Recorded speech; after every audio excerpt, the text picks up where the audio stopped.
computer. Excellent.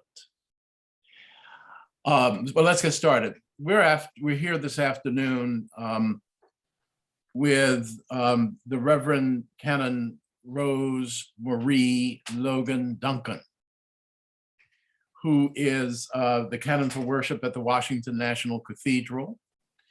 And she has agreed to sit for this oral history interview to be curated and edited by her and made a part of the archives of the African American Episcopal Historical Collection at the Virginia Theological Seminary, which is her now twice over alma mater. Correct. Before we get started, Rose, may we say a word of prayer? Join me. Of course. Holy God, open our eyes to your presence. Open our ears to your call. Open our hearts to your love. Amen. Amen. Did that sound familiar to you? I was going to say, have you been listening to my sermons? Oh, Rose. Rose, you can preach. You can preach. Thank you. But we'll get to that. We'll get to that. You are what a lot of people in and around the Washington area will say is a dying breed, which is someone who was born here in the District of Columbia, educated, raised here, has worked here all of your professional life? Correct. All of your professional life? Correct. Talk to me about your early life. Well, again, I was born here in Washington, D.C. to parents who were also native Washingtonians, and spent my early years. Where were you born? Right here in Washington, D.C. I know, but what hospital? At Washington Hospital Center. Oh, okay. Which was in a neighborhood because at the time my parents were residing with my maternal grandmother, Rosalie Gaskins Logan, at 2216 Flagler Place, Northwest, which was right around the corner from St. George's.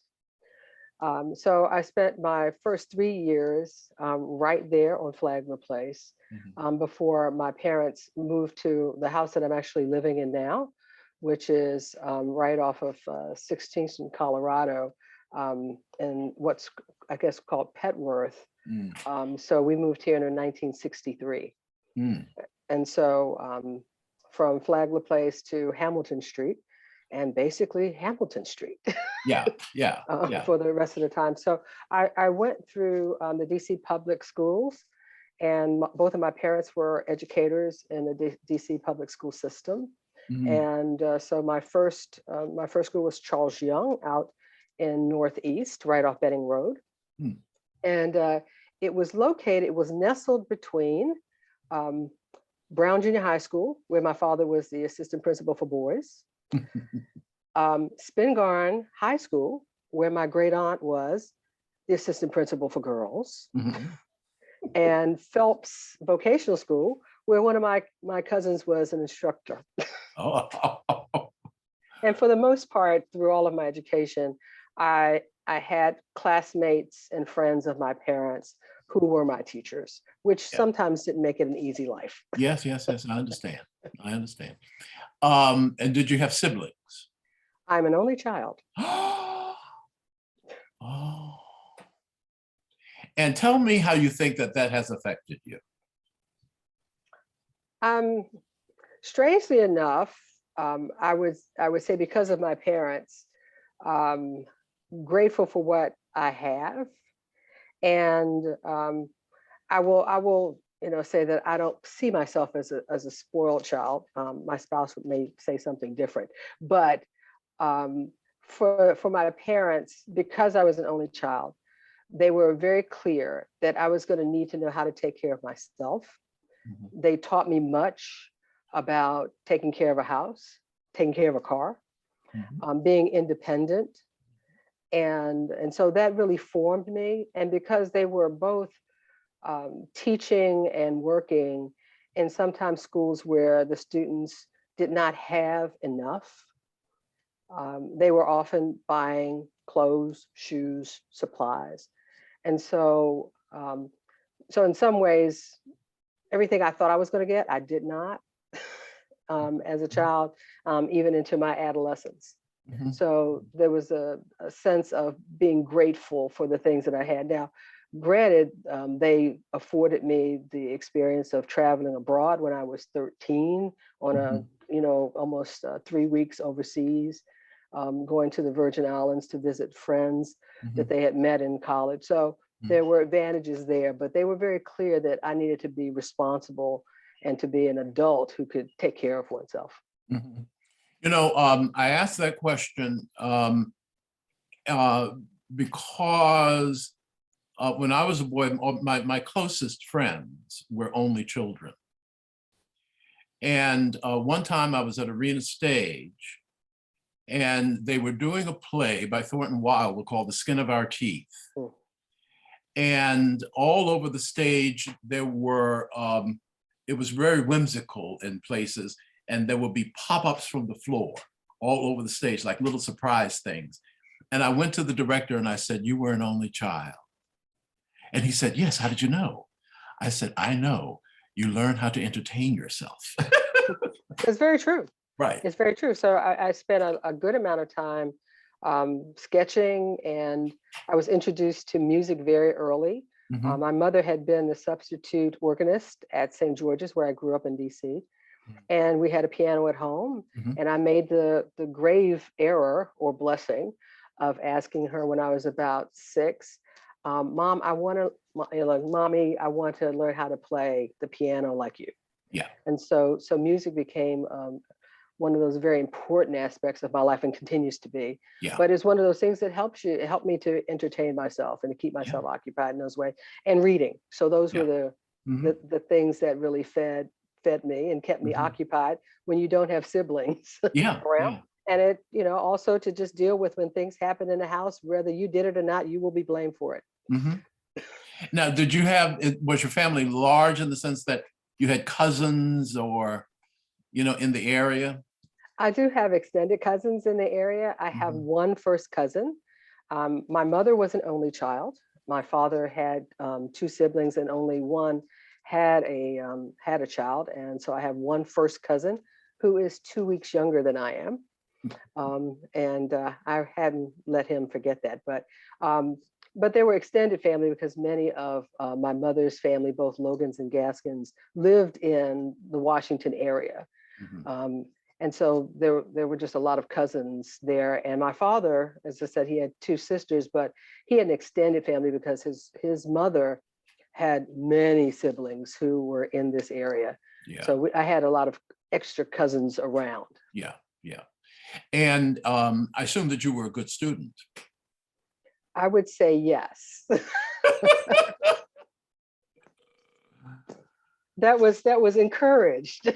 Yes. It was encouraged by my parents, but also by my teachers who were really engaged in. And I give a lot of credit to the teachers that I had who stretched us as African-American students. I had mostly African-American educators, teachers, up until I got to high school and I went to Roosevelt High School.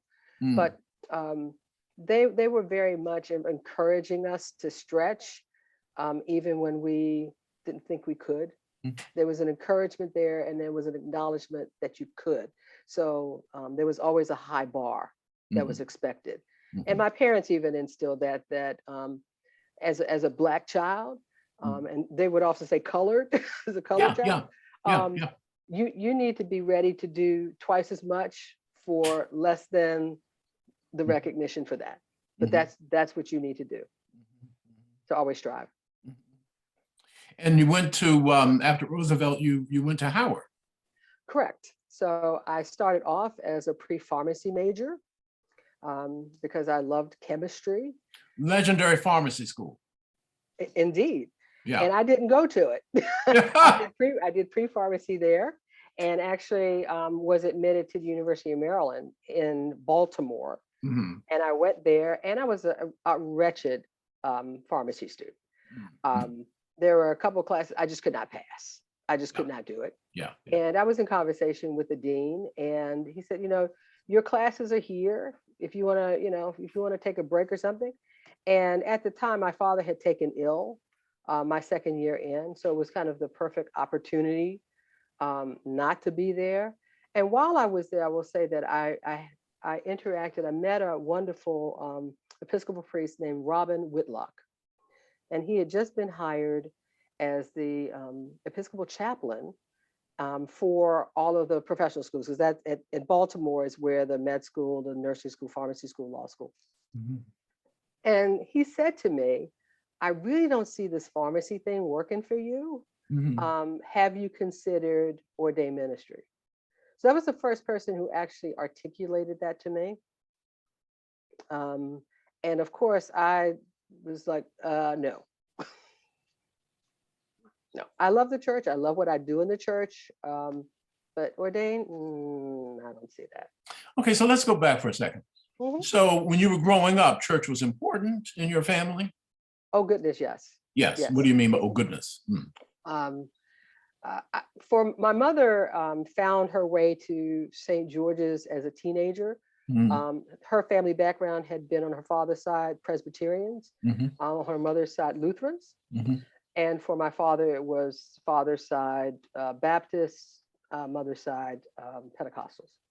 But my mother found her way to St. George's, and my father backed his way in, I think, to joining so that he could get closer to my mom. Mhm. They married there, and the joke was that I was almost born on the altar because my mom had been the head of the altar guild. She had that title basically from being 16 to 60. So she was there for setting up after the Thanksgiving service for the Sunday. And the lay minister at the time said, Joanne, if you don't get out of here, you're going to have that baby on the altar. I was born the next day. Yeah. And so for all of my life, St. George's was a community, not just of the faithful, but it was family. Okay. My one of my godparents was actually one of my mom's first cousins, who was an Episcopalian, who was a member of St. Luke's, Mhm. DC. And my mother took ill when I was about 7 for an extended period of time, was hospitalized. And the one thing that my father did was make sure that I got to St. George's every week. Mhm. And he was on the first vestry. And that was home. And those folks became parents, extended family in raising me and supporting me, particularly during that very difficult year when it was not really clear if my mother would survive at the time. And so that was the grounding, and we were there all the time. I mean, I remember going with my mother to when she was rehearsing on the organ. I was there when we were in the large kitchen washing and preparing the vessels to be set up for Sunday worship. Mhm. And so all those pieces were formational for me, and just being present at worship all the time. Mhm. And even during the transitions of all the clergy, even when St. George's original building, which had been the Church of the Advent, which was really falling apart, and the congregation needed to really build a new edifice. I remember the call for everyone to give, and my parents encouraging me to literally give my piggy bank, which Yeah. I did. Yeah. But it was that grounding at that place that was just formational. It was a foundation. It was family. I remember one of my godmothers, godmother Bernice Burns, sitting with me in a pew, helping me to learn the Lord's Prayer and the creeds. If you remember in the 28 prayer book, that was the call of the godparent to teach the creeds, to teach the prayers, to teach pretty close to all that was needed for salvation. But there she was, and that's one of those fond memories of sitting with someone mature in her faith, who was raising me in it as well, and who was not my parent. Just a question about what was going on with you spiritually when your mother was ill? Um, it was a really kind of frightening time, but I will say that, and I didn't understand this until later, but my father, I always did prayers at night, and his prayer was always for my mother's healing. Now, I didn't understand what that really meant Yeah, at the time. yeah, Um, for me, visiting her in a hospital, and really what happened is that at basically age 40, it was determined that she had one kidney that was fairly damaged, yeah. and it caused seizures. And so she had to go through, it took almost 4 months for the determination and a diagnosis. Mm, So so that was a frightening time. mhm. And that being able to be with people who were loving me, um, I think that brought me even closer to a sense of praying to a God who could hear. Yeah. So when your encounter with Reverend Whitlock, Yes, what do you think he saw? I'm not quite sure. Okay. um, but it was something that and maybe it was that as I talked with him about my struggles academically in pharmacy school, Mhm. one of the things that I enjoyed most and was really doing well with was the counseling aspect of talking to patients. So this was at a time when pharmacy was transitioning into kind of clinical pharmacy, and Mhm. and pharmacists being more engaged with patients in hospitals. And Mhm. so just being able to interact with someone over a counter Mhm. for those practica, those are things I really enjoyed. So perhaps that was the beginnings of what he saw. And those that beginning also really led me into psychology. So that was the thing I went to after leaving University of Maryland, not being sure exactly what I was going to do. And somehow psychology popped into my brain when my best friend at the time said, "What are you going to do now? You know, your parents aren't going to let you just sit there." And I said, "Oh, I'm going to major in psychology." I had no idea where that came from. I just Okay. say that as a Holy Spirit moment. Yeah. And I think it was grounded in some of those experiences, just speaking with people about their illness, talking about what they needed to do for their drug regimen. That was the foundation for that as well. So people were seeing things in you. I remember reading your interview in Virginia Seminary's No Turning Back, in which you talked about using your patients, indicating who were, I guess, emotionally and mentally challenged. Right. But what they saw in you was a chaplain, that, the preacher's here or the chaplain's here. And I didn't know where that was coming from, because I walked in with, my testing kit, Right. and even the staff was saying, "Oh, the chaplain's here." And I'm looking around like I don't know who they're talking about, but I'm here to do some testing. So that was one of those other pieces that you can't see these things in yourself always, or you don't want to. Right. I see myself much of a Jonah, of God saying, "Okay, well, I'm sending you over here to Nineveh," and I'm like, "I ain't going. I don't see this, because and I'm going to go in the opposite direction." So I see that psychology was a building block, music was a building block, all these things were building blocks that were leading me eventually to a call. And it just took a while for me to catch up. Yeah. Well, God in many ways says to Jonah, "Oh yeah." Exactly. Exactly. It's like, "Oh, you think you're not going to Nineveh? Okay, let me show you. You're going to be in Nineveh." So when and during this time, what was your prayer life like? At which point? Well, before you acknowledged your call. Very strong.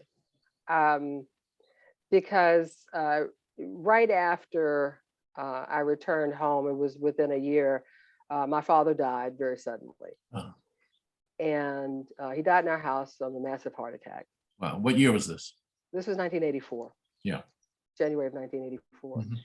And my parents had been both prayerful people, so they had modeled prayer. They always made sure I had a prayer book, and it was like, you need to go to this. So it was a tool that was always there to pray from.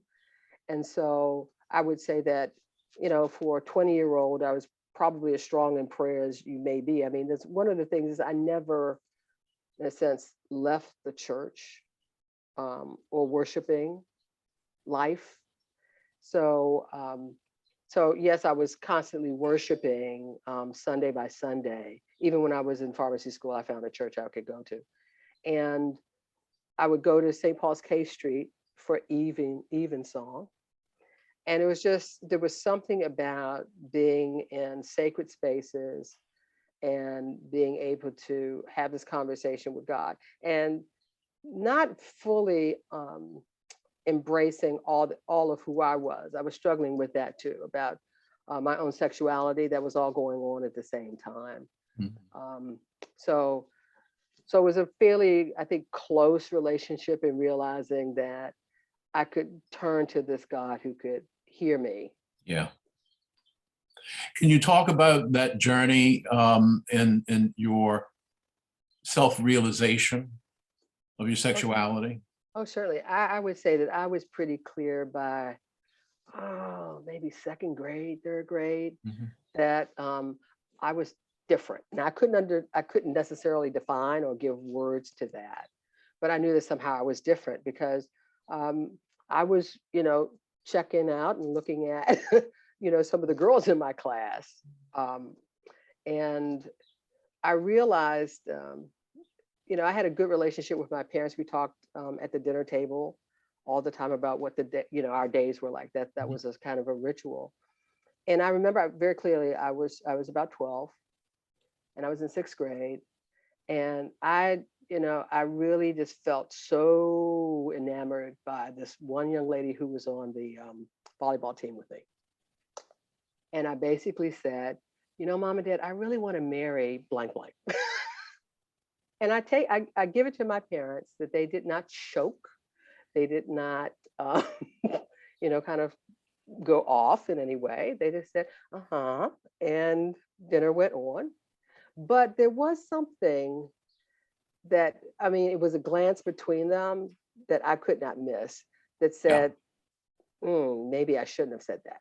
Mhm. Mhm. Mhm. And so it began, that began to change a little bit of my relationship with them about not talking about this aspect of life, and kind of just trying to navigate that through junior high school and high school, Mhm. with having a quote girlfriend. Mhm. Um, but it was just something there, and I struggled with it. Um, and part of that was even in junior high and high school, um, because there were folks in our congregation at St. George's who um, were very clearly having problems with gay clergy, Yeah. or what they perceived as gay clergy. Yeah. And it really became clear that, maybe this is something I really should not let everybody know about. Okay. And they were men. I mean, Yes. yeah, right. And the gay clergy, in other words. Yeah. Did other people see you as a sexual minority early on in life? I think my parents did. I mean, Okay. obviously they did, but Okay. So I they were don't. not surprised. I don't think they were surprised. Yeah. I think they were hopeful that it may be a phase, Yeah. as it often is for, and basically they were junior high school teachers, so they Oh were yeah. used to this Yeah. sort of issue Mhm. arising in students. So that wasn't Mhm. anything new to them. Mhm. But it was interesting that there were a few of us who were adolescents at St. George's who found each other, who were dealing with the same thing, Mm. and could at least walk with each other through that. A couple were acolytes, and we just, we spent time as acolytes, a lot of time at church. and a lot of time with each other. And so that was the beginning of a kind of a support network that extended, well into adulthood as well. Did you see that as a blessing at the time? I can't say I noted it as a blessing, but it was a really good thing. Yeah. A really good thing to have company, Yeah. kind of struggling and, just trying to figure out, how does this fit in with faith? How does this fit in with God? And that's when the, probably more of a tension happened. It's like, well, how can, am I worthy enough to even, serve on the altar? Mhm. Even as an acolyte. Well, you want to talk about that? About God's love and who you are? um, I believe that God, in a sense, loved me, but I can't say I fully could embrace all of that for myself. And it took a while.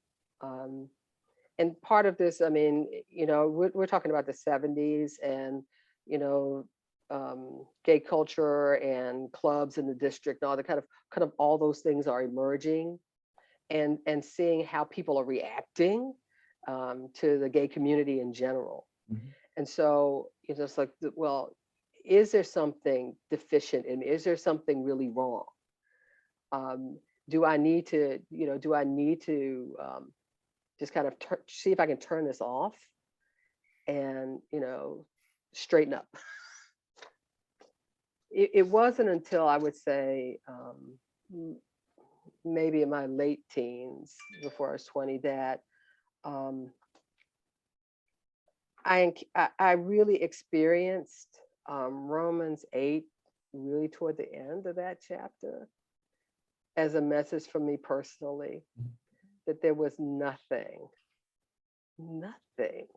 all these different things, nothing that was going to ever separate me from the love of God in Christ. And that was a turning point for me. Amen. Okay. And I'd heard that lesson. I'd read that lesson at funerals. And I can't tell you exactly when it was, but it was the time that I read it at home, that it turned a page, it flipped a switch that was very different for me, that I could actually accept me and say, well, actually, this is how God made me. And it's okay. Everybody's not going to like it. And it was a struggle for my mom, who had her own kind of wishes and wants for me. There's still in my attic her sealed wedding gown. Yeah. So those were some of the tensions. But she and I, particularly after my father's death, I was much closer to my dad. Yeah. And so after his death, she and I, in a sense, had to deal with each other and had to come to some understandings. And so we grew together more and more, so that she could eventually say, I really want you to be with somebody who's going to make you happy. And so, so part of that journey was also, me joining the sorority and us being sisters as well. Yeah. So there were these, different levels of how we were able to engage. But Yeah. Which one? Which sorority? Oh, Alpha Kappa Alpha. Oh, the pink and green. Yes. So that was a journey for both of us. I mean, she had gay friends. Yeah. But I think I think because she saw what they had to struggle with and struggle through, it was more of a protective thing. I don't necessarily want my child to have to suffer some of these same prejudices. I mean, okay, you're already Black. Yeah. You're a woman. Okay, you're going to add this on. Yeah. My friends joke with me that I'm kind of the trifecta. So Yeah. You look at the three things that, in particular, the church has struggled with. It's okay. Well, your Blackness, what it meant to be a woman in the church, and then also to be queer in the church. Yeah. by the time you answered or in the process of answering your call, at what stage in that journey of acceptance of your sexuality, dealing with it, loving it, where was that at this, at, you know, in what stage of the journey? How did they coalesce? How did they deal with each other? Well, Am I asking a clear question? yeah, I think I got it. Okay. You'll let me know if I don't. Okay. All right. Yeah. Yeah. So as part of the journey of realizing that I was being called to something different than what I was doing as a psychologist Yeah. Yeah. and a part-time musician for the church. And I'll just say that, you know, Reggie Blackston Oh. and it had been an associate at St. George's, and so had Tony Lewis under Father Martin, Richard Martin. Mhm. But it was really when Vincent became the rector following Richard Martin, and he would say to me, Rose, I think you should really consider discernment. And at the time, I had been serving on a commission on ministry for the diocese, Mhm. and I would just say, no, I'm not gonna. And then what led to kind of a movement was actually saying the confession one morning at a Rite One service about things left undone. And I couldn't get that out of my head about left undone. And so when I agreed to consider and go into a discernment, at that point in time, I was very clear that I was not going to hide myself in this process because I knew people who had done that. And I said, if this is, and it was kind of my test for God, I'll tell you the truth. It was kind of a test for God. It's like, if this congregation, knowing its history and knowing how it struggled with homosexuality, if they put me forward, then maybe I'll consider this something, you know, real. And so that was really important for me to be as open about who I was, who I am in that process moving forward. And I knew that it could be problematic. It might be problematic for some of the people on my PCOM. Mhm. It may be something that was going to be difficult with dealing with fellow parishioners. Mhm. I didn't know how the choir members that I was directing, not all of them had figured that out, Mhm. what that would mean for all those relationships. But I knew that I had to be genuine Mhm. about the total me Mhm. entering into this process. Did it come up in your PCOM? Yes, it did. Okay. And one of the things, I mean, I brought it up because it was part of that entire Yeah. journey for me, and it was really important. And at the time, I had just started really in a relationship with a fellow parishioner at the church, Mhm. and both of us had grown up there. Yeah. So it was going to be really important that they knew that as well. Mhm. That was not hidden. But that also meant that at the same time, although many of my family were very clear, and I shared it with some members of my family, not everybody knew. And for Judy's family, her two sons, it was like, we both figure they know, but we need to have this conversation. And so it was very much opening ourselves more fully to not have anything hidden. I mean, it's not that we were hiding anything, but we weren't broadcasting either. And so it became very important, literally, to just bear ourselves and for me to bear myself through the process and to be honest and authentic. Yeah. And that honesty and authenticity with you and Judy, was there some dramatic development, or did it just evolve vis-a-vis the church and you and Judy? I think it evolved. Yeah. I think it evolved. Yeah. I will say that, just before I went to seminary, Mhm. we had a blessing of our unions, and we didn't have it at St. George's. So I'll just say, so I'll add to this. When I deal with couples, I just think back to all the kind of steps Judy and I had to go through. So we talked to Vincent, who was our rector, and said we weren't trying to put him in a situation, because this was 2002. Yeah. We were not trying to put him in a difficult situation. So we knew that the congregation wasn't quite ready for us to have a service there. Yeah. Yeah. So we knew we needed to have it someplace else, but we needed to talk to him. Okay. And then he recommended that we then consider having a service over at St. James, Capitol Hill, just before the merger. So then we went to talk to Father Downing about having the service there. But then we also needed counseling.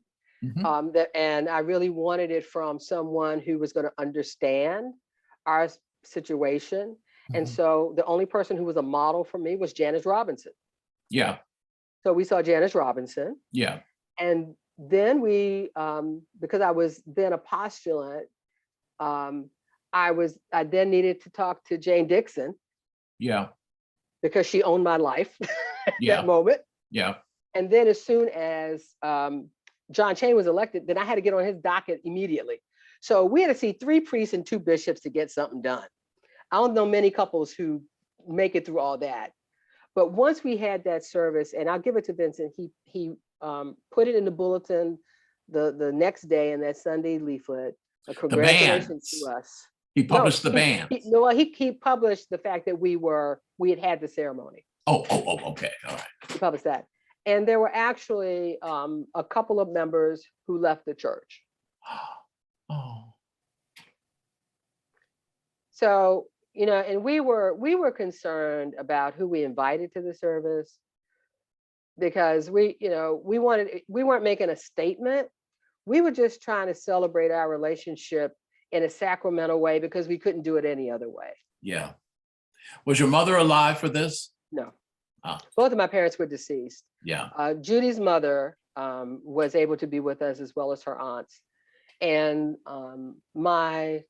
some of my closest Logan cousins, they were all, my cousins were there. And Judy's nephews and nieces, they were all there. So the family we needed there was there, but I'm sorry that my parents had not been present with me for some of the journey.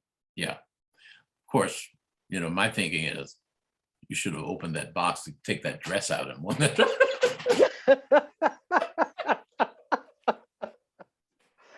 Actually, her shape was real. She was shapely. I'm more of like as Jim Croce would say, a refrigerator with a head.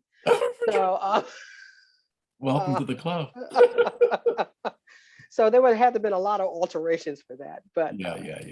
But yeah, so so it was an opening, very much so, and being open to the Spirit, open about my being. Kind of all those things were happening at the same time, and being scared to death about it. Yeah. And did so that was in 2002? That was the year that you entered seminary? Correct. August of 2002. Okay. 2 weeks before I entered seminary, we had our ceremony. Okay. And so tell me about that experience. And did you have company? Other people similarly situated in same-sex committed relationships? At seminary? Yes. Yes. Especially women? I would say no, who were open. And our diocese was fairly open. But I had classmates who were reticent about, and they're from this diocese, who did not, based on the parish that they were being put forward from, never uttered any word about it. Yeah. Okay. Which then caused its own tensions while we were in seminary. I will say this: as I was interviewing for VTS, Um, Marge McNaughton-Ayers made it very clear, part of that interview, that I would not receive that in your middle of the year. Was not going to receive a unanimous kind of endorsement for my ordination, because just on theological principle, there were going to be members of the faculty who would either abstain or mostly abstain, but not give me a vote to move forward in that way, that support. So I knew that going in, and I think that was true for those who went in just before me, the year before, that I knew. But what happened by the time we got to the other side of General Convention in 2003 with Gene Robinson, that year was extremely challenging. I already knew that there were folks who were not necessarily, they were not welcoming. Fellow classmates were not welcoming, either because of race or because of orientation. But it really became tough that second year in, because it was like a fever pitch. People were so dug in about how gay folks were destroying their church. And I had classmates who were, kind of in our face saying, it's because of you, you are destroying my church. And there were some who would not even receive communion from those of us in chapel. Yeah. So that was just, it was a very difficult year, but was also a blessed year. Because that same year, because of my history of starting a contemporary choir at St. George's when Vincent arrived, and I was supposed to help out with that for like 6 months. That was in 1992, maybe 90, and I left that position when I went to seminary. so the 6 months turned into many years, a decade. But because of that, there was a desire for some of the people who knew me. They kept saying, Rose, you need to start a choir here. You need to start a choir here. And I'm like, I'm not going to ruffle any feathers. I'm going to keep my head, down to the plow. I'm going to do what I need to do and get out. And I had, mentors, Black priests who were saying, you do everything you need to do. Don't ask for extensions. You just do everything you're supposed to do on time. And so I was just going to stay in that zone. But it was just, something happened, and there were just, classmates, Black and white, who were saying, we need a different experience musically. And so I had a conversation with, at the time it was Carol Doran and Dean Horn. Yeah. And they were, like, go for it. Yeah. And so that became a place of feeding and a new community of people who wanted to engage. And they were saying, you're the one, we need to lead us in this. And it was humbling, but it was also a blessing of community as we were doing something different. So the sense I'm getting, based on a number of things, including your bearing witness today, was that you found enough support at Virginia Seminary. Yes. Okay. Enough. There enough. There were, I am grateful for the education I received there, and the friendships that have been maintained since our graduation. There were points in time, and there were points in time because it's not that we were exposed to as part of the regular curriculum to feminist theology or liberation, Black theology, that sort of thing. But there was one thing that stood out for me, and it was in our music class. And this is one of the things that said, I don't know if I can necessarily trust all the things that are being shared with me, what my classmates are getting in terms of information. And I can't remember the name of the book, but it was a book on music in the church. And I remember we couldn't get the for some reason there was a limit on the number of books. But anyway, it was in this particular volume that was being used about kind of the breadth of music in the church. And I remember so distinctly that it attributed Tommy Dorsey as being the father of gospel hymnody. Ooh. Ooh. And just being enraged by that. Ooh. Yeah. And the fact that, you know, it was just kind of glazed over, like, and it's like, hello, this band leader Tommy Dorsey is not Thomas A. Dorsey. Granted, he was, you know, he did the blues, but no, this is not the precious Lord and composer of 1,000 gospel hymns. Thank you. So there were times like that that made me question, what is it I'm being taught here? What is it my white counterparts are being taught here? If you can't get that one right, and you're using a resource that can't get that right. When was Lift Every Voice done? Well, there are two. Yeah, so 93. The one I have here is 93, but there was one before that. Correct. Right.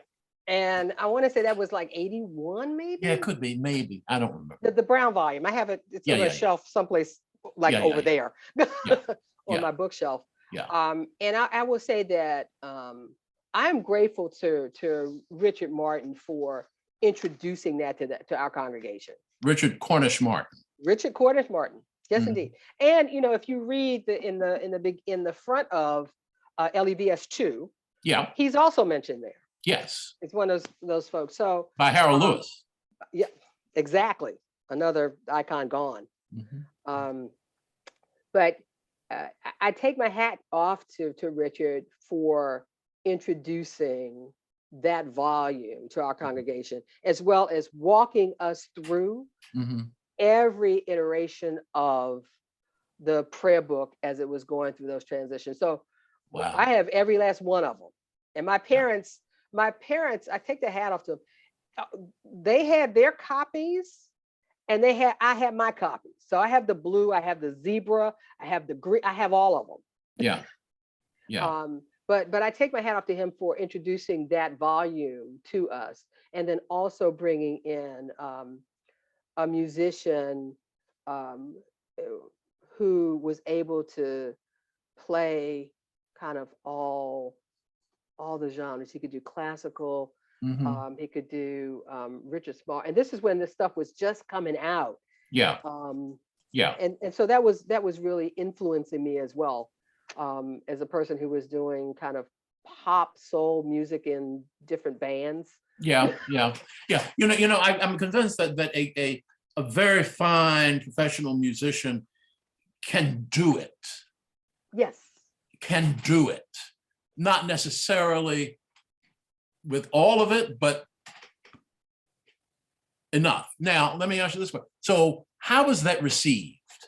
Your reaction to the Tommy Dorsey and the use of the textbook?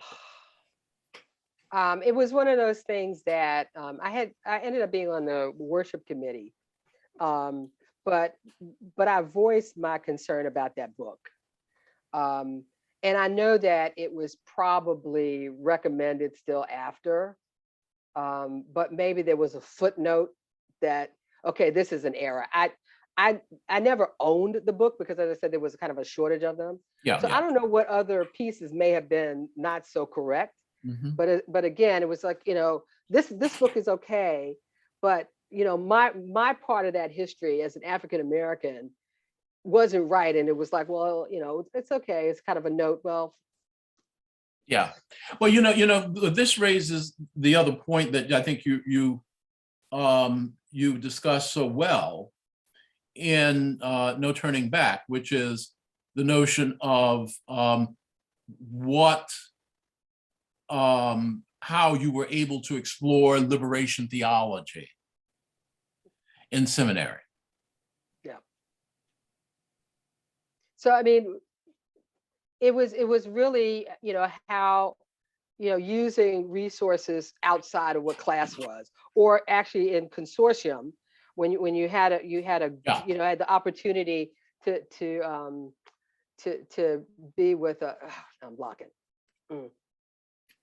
from Holy Comforter. It is, oh God, I'm having, yeah, I'm having a tall, senior moment.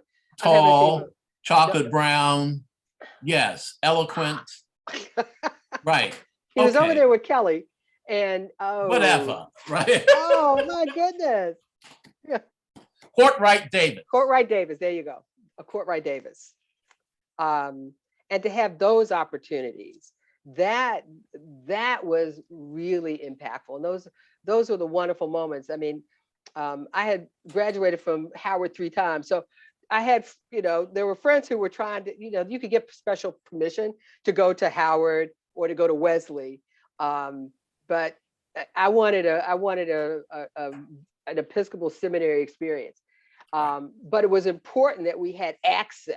So that was the thing. You had access, and that was the way to enter into those things and to engage them. Mm-hmm. How would you describe your theology today? Well, first of all, permit me to editorialize. Go for it. I looked at the collection of your sermons on the website for the cathedral. Oh, there are a lot here. I don't know if I'll be able to get through them all.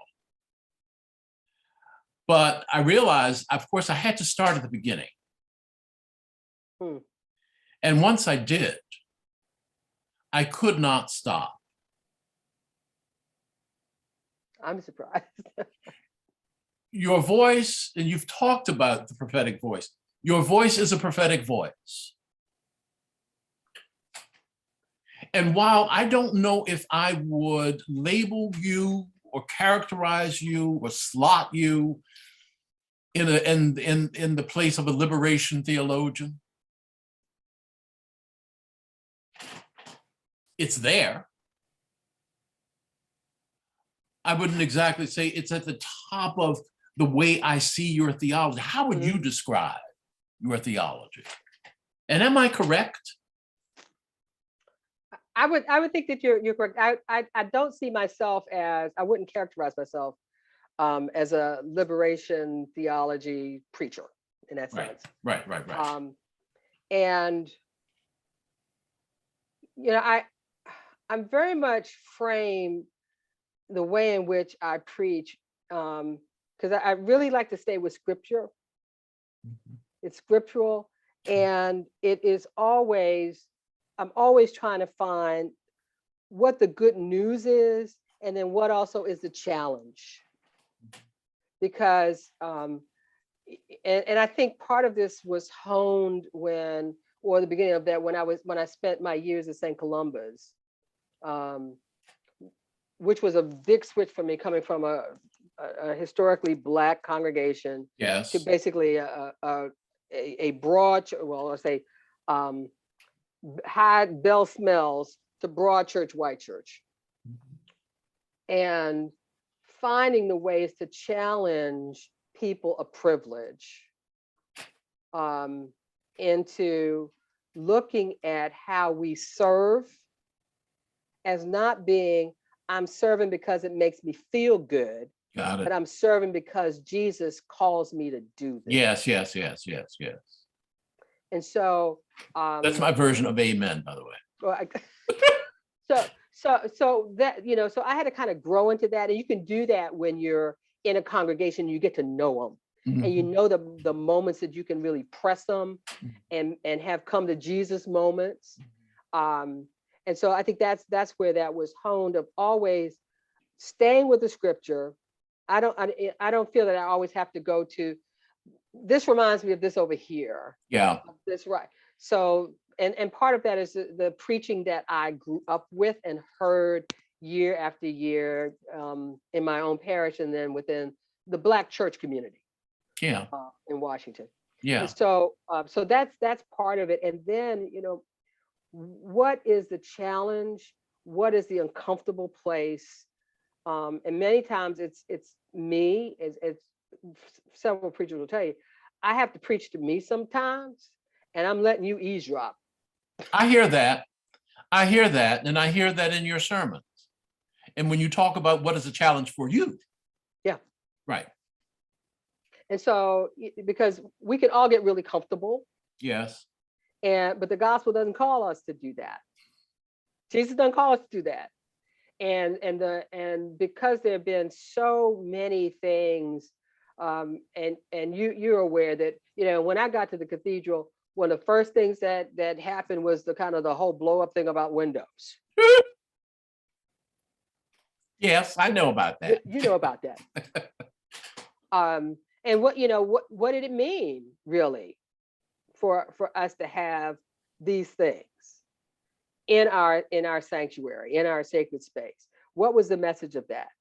And to be the person who then wrote the service to decommission you know, so Rose, I've kept it. It's beautiful. I've kept it. It was a lovely service.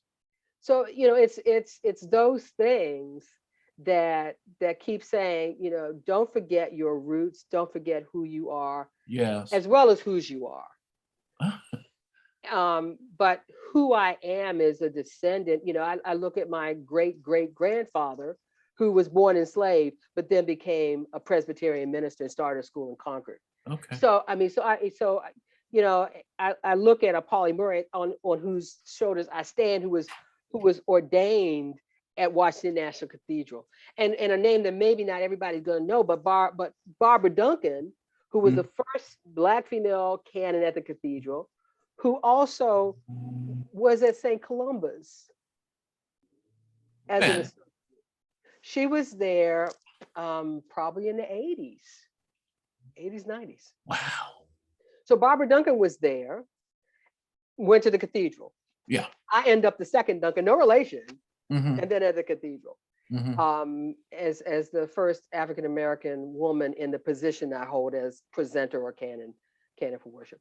So, you know, there have just been so many things, and just the way the world has turned in the past 2.5 years, 3 years now, that it's impossible not to look at all the things that are still not right about who we are as children of God and how we don't treat each other with the love that God gives each one of us.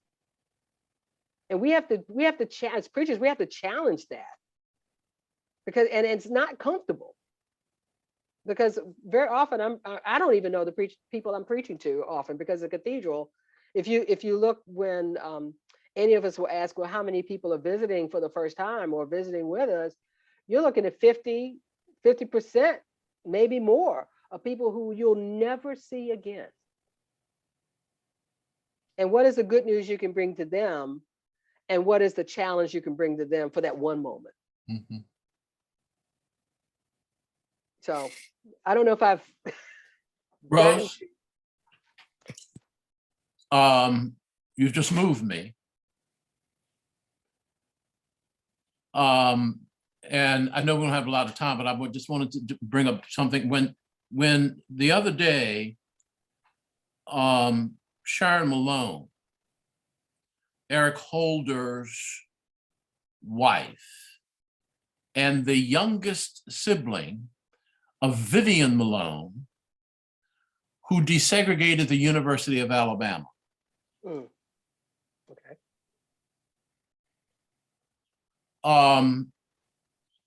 When the court, the other day, a federal court voided the Mississippi election rules,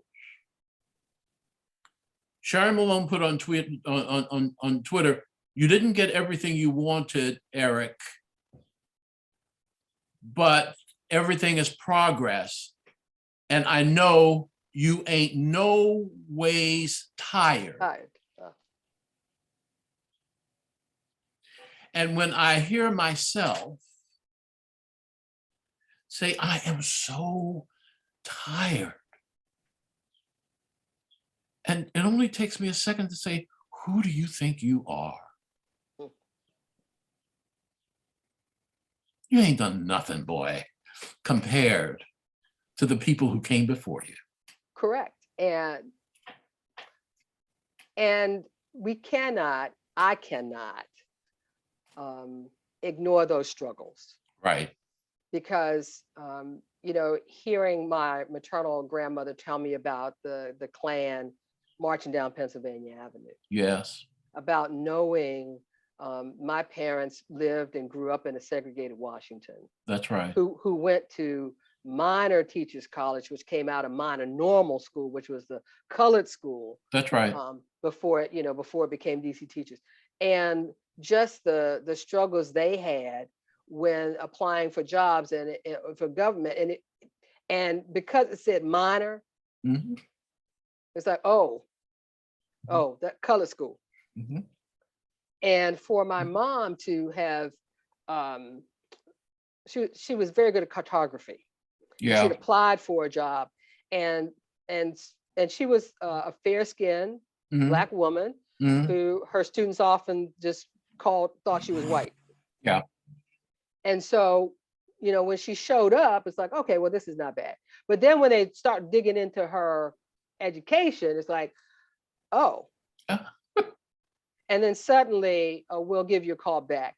That never happens. Yeah. So just the kind of knowing the stick-to-itiveness of that, knowing that they marched, even though their parents were very concerned about their safety here in Washington if they showed up to a march. Yes. And then to know 20 years after that the three of us, because I was in college, the three of us ended up at that anniversary march together in our own separate ways.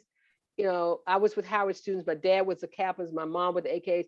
And the fact that here we are sharing this experience, that struggle, all of that struggle, and to see how things are just rolling back and rolling back. If we don't start speaking up and also encouraging those who are right behind us. Yes, absolutely.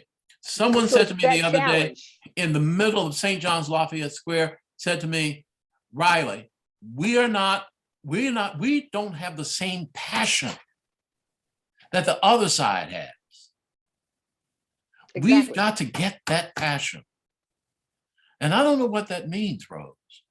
But what you just say is very important, because without our passion, it doesn't get passed on. Exactly. And the stories that, and I know that there, for many families, there were not these conversations about the struggle. Right. But again, without struggle, there is no progress. That's right. I love Frederick Douglass. Without struggle, there is no progress. Mm-hmm. And, and when Proverbs, a people without a vision, people perish. Well, perish. And so those two things have been kind of the bookmarks of my life. They really have. And all that I can do in my own life is to try, whether that's in preaching or some of the writings that we do, how can I get that message across, and how can I continue to be passionate about it and not be no ways tired? Yes. So as a Black woman who is a lesbian, how do you get fed? How do you get fed spiritually as God's messenger? I have to tell you, there's a reason that music has been part of my life from the beginning. And it is, but whether it was those early burly consectized spirituals, or whether it's a Richard Smallwood now, it's in the music that helps to push me forward. It, of course, scripture is always going to be that root there, but the thing when I'm feeling just not so right, it's going to be the music that helps lift me up. And also, having trusted friends to talk to, where I can kind of bear my frustrations in a white institution. And so, and what that means when you often find yourself the only person in the room. And so it's not, and so in my context, it's not so much, I mean, I have several gay colleagues. They don't have the extra layer of, color. That's right. That's right. They don't have that extra layer. Right. That's right. And so, I realized that in my particular role, and Nathan Baxter was telling me this when I first got to the cathedral. He said, Rose, there aren't too many yous who are in charge of worship for a cathedral. And I had to step back for a second. It's like, I guess you may be right on that. And the fact that in my world, so here I am, an African-American lesbian woman, and my head verger is a Black man who's in charge of all that stuff with me. Yeah. You don't find that. So, so I am grateful to Bishop Mary Ann for the invitation to take on this charge. That's one of those things I didn't see happening. It kind of came out of the blue, but that's how I realized my calls and my vocation unfolds. I didn't know I was going to end up at a St. Columba's when I came out of seminary. I had no idea. My contract was for 3 years. That ended up being 11 years. I didn't know it was that long. It was 11 years. 11 years. So I started off as their seminarian from 2003 to 2005, and they hired me during a point of transition. Yeah. And so over that 11-year period, I went from, I was an associate for liturgy and outreach. I became a priest in charge during a very difficult transition. Yeah. And then a senior associate to the rector. I didn't think any of that. I had no idea all that was going to fold. I'd be there 11 years. Yeah. And then to move on to this call at the cathedral, in something I would say it was kind of like it's a point where I see what I bring and what the cathedral needs, kind of them coming together at the same time. So this is the time for both of us. This is the time for both of us. Did you find Imani Grace? I didn't find Imani Grace. Imani Grace came in, personally, she came into our orbit because we were beginning a contemporary worship service, and we were looking for vocalists, and it just so happens that there were Howard people who were available to us. So I can't claim that. But It's, part of our relationship. She's worked well. Yes. But that's another piece of, I would not have imagined, Riley, I would not have imagined, I'll put it this way, us moving to this type of blended worship, blended experience. Musically. That we've come to, because I had an 8 o'clock service, right one. I had a 9 o'clock service that was contemporary jazz gospel. 11 o'clock was totally Anglican, giving you the whole choral tradition, and then an even song, a choral even song, which really fed into that as well. Yeah. And then when you shut down and your resources are slight, like what do you do to celebrate all that you have in this experience? And so, Mike McCarthy, who's the canon for music, we had to have those conversations. It was like, okay, we just need to try this. And it has emerged into something, liturgy for me is a tapestry. Yeah. And it's the word, it's the music, it's the prayers. How do all those things come together in a tapestry of experience? And so this blended thing has worked in a way I don't think any of us would have expected, and has brought new people into experiencing the Episcopal Church. Oh, no question about it. The people I know who would sniff, turn their nose up at the Episcopal Church, oh no, they're converted. And it's a growth moment for the cathedral as well. And Because- for the denomination. Exactly. And so, you know, I'm surprised by the people who have found us, and who now think, oh, they would never have set foot in the cathedral before. And now they are finding their ways almost as pilgrims to come because they've had this online experience. And it made us shift the way in which we framed worship, because I tell you, they didn't tell us about production value when I was in seminary. Okay? They did not say anything about production value. And so, you know, we had to change perspective about people. So basically we had stationary cameras on duck blinds. People were watching other people worship. Got it. Okay? Yeah. So we had to go to, now that we have an only online congregation, how do we make you feel that you are on the front row every Sunday? And how do we help you see a building you cannot be in? Yeah. That matches up with the musical, matches with the lessons for the day. Yes. How do we use this teaching place, this sacred Yes. space, Yes. in a brand new way, so that the experience is deeper?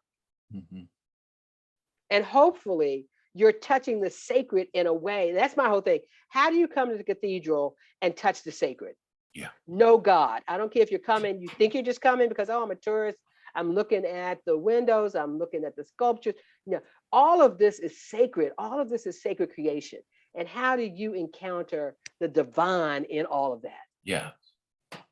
Where are you on your journey, Rose? Let's just say I'm having a good time. Okay. And I feel that I'm with a team that we support each other, and we're at a good place in what we're trying to do. That we're all open, and I'm hoping to be at the cathedral another 5 years. You know, I will say that I have been approached in different ways about, am I interested in another ministry? Right now, I feel I'm where I belong. I feel I'm where I belong. You have any interest in teaching? I love teaching. Well, because you're a good preacher. I mean, it's the same thing. So the one thing I'll say I miss being as a parish priest, Yeah. is teaching more. Okay. So I have opportunities to teach. They're not in the same way. Okay. But because I'm gonna tell you, I'm a baptism girl. So Yeah. I just love prepping. That's not my role Yeah. right now because we have a vicar for that. Yeah. Yeah. But those are the things I love, teaching people about our church. Because one thing I have to tell you, Riley, we're not good. I think the clergy have failed. And I'm a caller. We have failed at really bringing people on who have found us to say, this is the church. This is what we stand for, because so many people think the Episcopal Church does not stand for anything. This is who we are. We're rooted in Jesus Christ. This is who we are. This is how we worship. And these are the openings into how you can come to know God. I want us to get past, it was a fellow student in the DMin program, and who was from UCC. Yeah. And Yeah. basically, and I was describing my parishioners, and said, you know what, Rose, you're dealing with what we call Unitarians considering Christ. And I had never heard that one. But it's like, how do we invite people into the richness of our tradition? and not apologize for it, but claim who we are. Shout to the rooftops. Give him or her an inquiring and discerning heart. Yes. Every time we say it, Rose, I want to shout. I'm there with you. So yes, I enjoy teaching. I have done some. I've assisted my dear friend Canon Jan Cope, who's our provost. She teaches a preaching class over at Wesley, and I've been honored enough to work with her on her class, summer class with preaching. But those are things I enjoy. I do enjoy. I haven't had exactly the time to devote for it. As I said, it's it's a different thing than being a parish priest than being involved in the role that I have right now. But all of it is teaching. Yes. So the liturgy is teaching. Yes. Yes. And being able to navigate through the Book of Common Prayer, or whether it's enriching our worship, or these other resources that are available to us in the communion. How do we use language? How do we use music to relay the richness of what it means to be loved by God and to love each other? Yes. So the toughest of all. What do you sing? Yes, a little. Do you enjoy it? Yes, I do. Okay. Yes, I do. I've had a choral background. I love being a cantor for evensongs. Those are just things that I love doing. Oh, I wasn't aware that evensong is chanted. Oh yes. Tune in. I'm doing the advertisement. Tune in on Sunday evenings at 4 p.m. and you'll get to see that. I'm not there all the time, but no, I'm gonna show up. I don't. No, you can tune in if you're not able to get out. We do live stream that as well. But no, I mean, I've been in choir since I was in the 4th grade. Okay. And it's one of the things. That's one of those other things that I miss, not being in a group right now. And as I said, I was in some pretty bad bands. Bands? You're not a keyboard, but I thought you were a keyboardist. I am a keyboardist. Oh, okay. Yeah. So, okay. So I'm a keyboardist who likes to sing behind a keyboard. I see. Right. Rose, I want you to think about this, because I think I should probably let you go. First of all, I want to thank you for a wonderful conversation. Well, thank you for the invitation. And I want you to think carefully about our conversation and what I didn't ask that you wanted me to ask, or you anticipated that I would ask. I think the easy part is, and you were getting to it a little bit, but it was about my home parish of St. George's. Okay. Because I am a proud member still of that community. But it is the way you identify.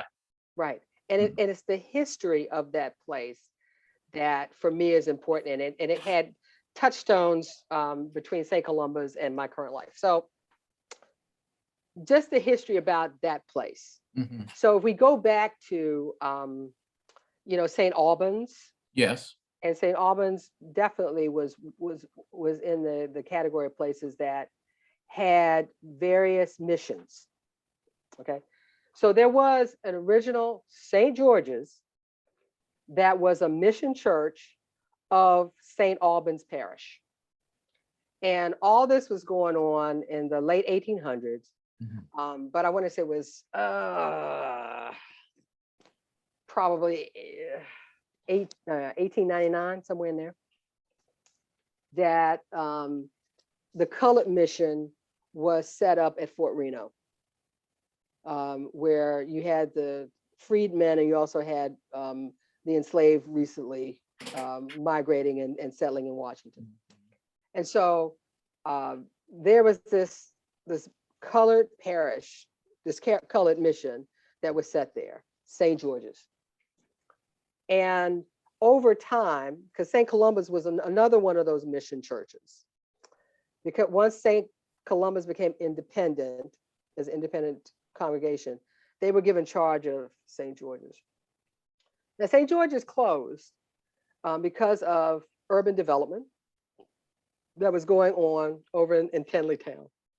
And so, you know, you had the proposition of schools being built over there. Eventually, Alice Deal and Woodrow Wilson would be built over there, as well as a park, the water tower, and Yeah. it was supposed to be actually a scenic fort drive that connected all the forts.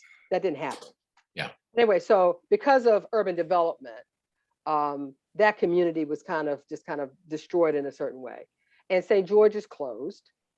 And how things tie up together, the folks who were at that mission were then sent over to the St. John's Georgetown Colored Mission.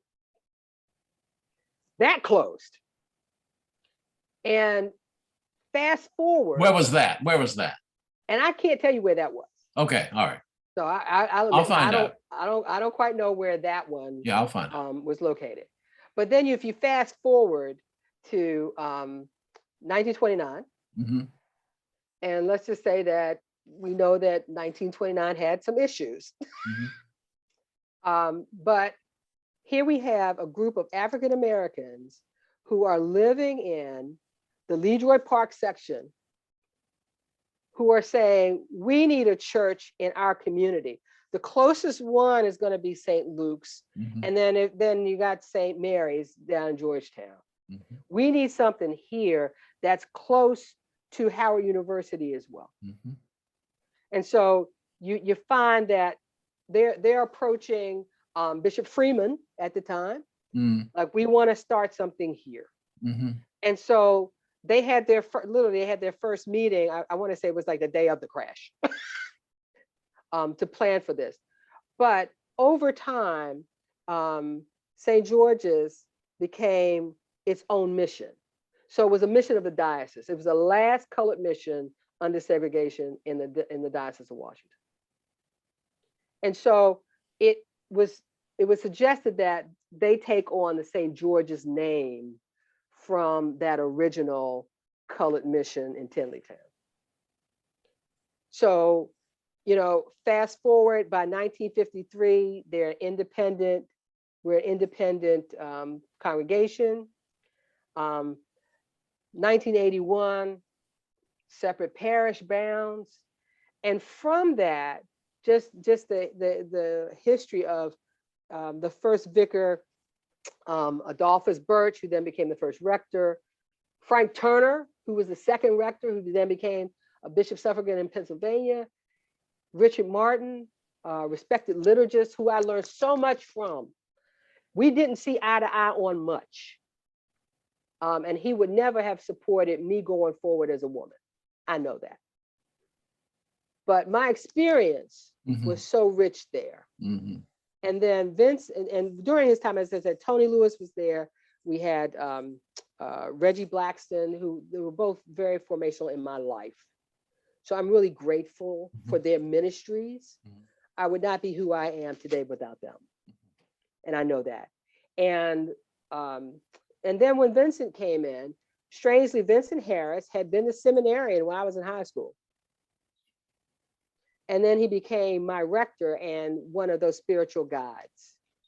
And from St. George's, in about a 7-year period, St. George's put forward Robert Christopher Wright, Allison St. Louis, and your humble servant, Rose Duncan. Wow. Pillars. And I believe that we are here to serve the church. And I won't even go into all of the seminarians who have come through this place, who have been trained, Phoebe being one of them. You know, so it's just a place that has been a formational spiritual home for so many in the church through that vehicle of VTS and field education as well. So that's the story that I wanted you to know. And let me ask you this. So has St. George's always had, in your mind, the confidence and the blessing and the commitment of the diocese, meaning the bishop? Yes. Yes. And the thing is, unfortunately, not everybody understands. Either people now who do not understand our relationship with the diocese, they confuse the diocese with the cathedral, things like that. But there's always been that support, and it's at a difficult point now, as many of the historically Black churches are, with gentrification happening, and just an aging, a graying of congregation as well. So, And the congregation that doesn't live in the neighborhood? Correct. And all of us did at one point in time. As I said, I grew up around the corner. Many grew up in that sense and then moved out, but commute. There are people who commute from Manassas to come to church at St. George's. Clinton, they're coming from Waldorf. I mean, so there's something within the community that is still there, that is still strengthened. And the decision not to move when that Church of the Advent, they occupied the Church of the Advent, which had been a white parish. Yeah. And they flew the coop because they were they're getting out of there. That's a building, that old building was tender to my heart. But the decision was made to stay on that corner and to continue to serve the community. So that's from whence I have come.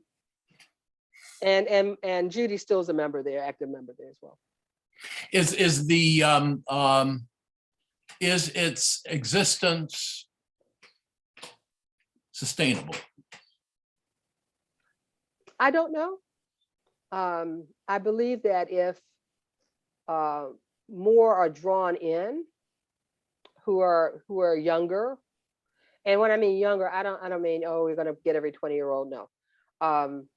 But those who are finding the church, and particularly during this pandemic time, is a hopeful thing.